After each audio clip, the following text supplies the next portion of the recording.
Thank you. I came this morning to see the final day of this important exercise that is looking mostly at issues to do with water rescue, and I was indeed able to see how these 17 teams from all across the region and from as far away as the United States have been working together to simulate rescuing victims of floods, rescuing people who are trapped in houses, even rescuing farm animals. And I think it is so important to show that NATO is not just about cooperative defense. It is also involved in dealing with natural disasters, helping countries to address terrible situations that arise. I know even here in Montenegro you've had terrible floods from time to time, terrible snowfalls, and NATO working together with countries such as Montenegro is able to help with these natural disasters. So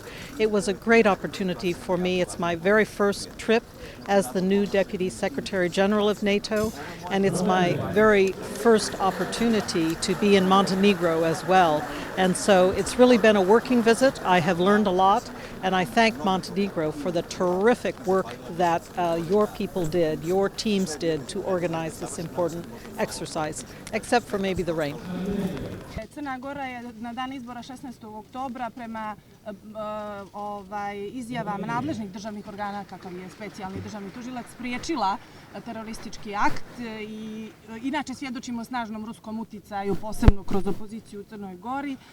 Da li će to eventualno ubrzati i to formalno, taj formalan ulazak Crne Gore u NATO i kada možemo očekivati, da li se može licitirati datumima da postanemo i 29. članica NATO i kako ocjenjuje naš uspjeh u tom smislu? We have seen on the eve of the elections here on the 16th of October that a possible terrorist attempt thwarted. We heard the Prosecutor General of Montenegro speaking about it, and we also witnessed in general it was possibly linked to the Russian activity, and we see that using the opposition here, Russians are quite active in the region. Will this, considering political circumstances, speed up Montenegro on its way to NATO? Can we expect to put a rubber stamp and formalize our NATO membership? And how do you evaluate the events of this kind, and how do you evaluate the readiness of Montenegro to join NATO as well in this context? Thank you. First, of course, the events around your election are a very serious matter.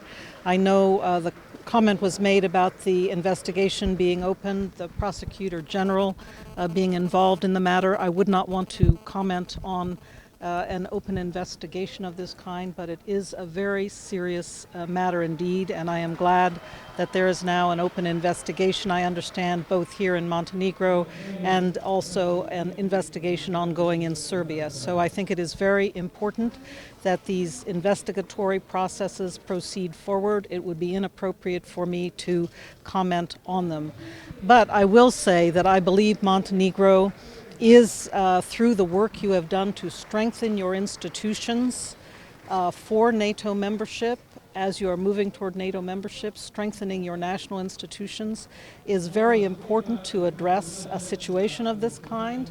And so I do think that the process of preparing for NATO membership has strengthened Montenegro to address a serious crisis such as this kind. And so that is, I think, already a positive effect of NATO membership. As far as your accession to NATO, it is, as I remarked a few moments ago, it is proceeding smoothly. It is already clear that Montenegro has been invited to become a NATO member, and one by one the countries who are currently NATO allies, the 28 countries, are voting in their national parliaments on accession. That process is smooth. I don't see any reason why, as we say, NATO membership for Montenegro should not be ready in 2017. Of course, Montenegro itself will have to complete your accession processes in your parliament, and then that will complete the overall process of your NATO membership. So I think it's not a matter of anything needing to be speeded up. I think actually your membership in NATO, the accession process, is moving forward smoothly, and I expect that pending all of these parliamentary processes being completed, I expect you will become a member in the spring of 2017. So I don't see any problems with that. Your comment about another exercise, military exercise in Serbia with participating Russian, Belarusian, is only a coincidence that another same time in Montenegro this exercise? I already mentioned what careful planning went into this exercise for these emergency response scenarios here in Montenegro. This exercise has been under planning for already a year, so it wasn't somehow thought up at the last minute. But one thing I do want to stress, I think it's a very, very important point. NATO puts a lot of importance on countries having the opportunity to choose their security relationships. It's a country's sovereign right to choose its own security relationships. So it's up to Serbia to decide if it would like to take part in a military exercise with the Russian Federation. As far as NATO is concerned, that's fine, that's okay. This is not a zero-sum game. Serbia can choose its security and defense relationships as it sees fit, as a national sovereign nation.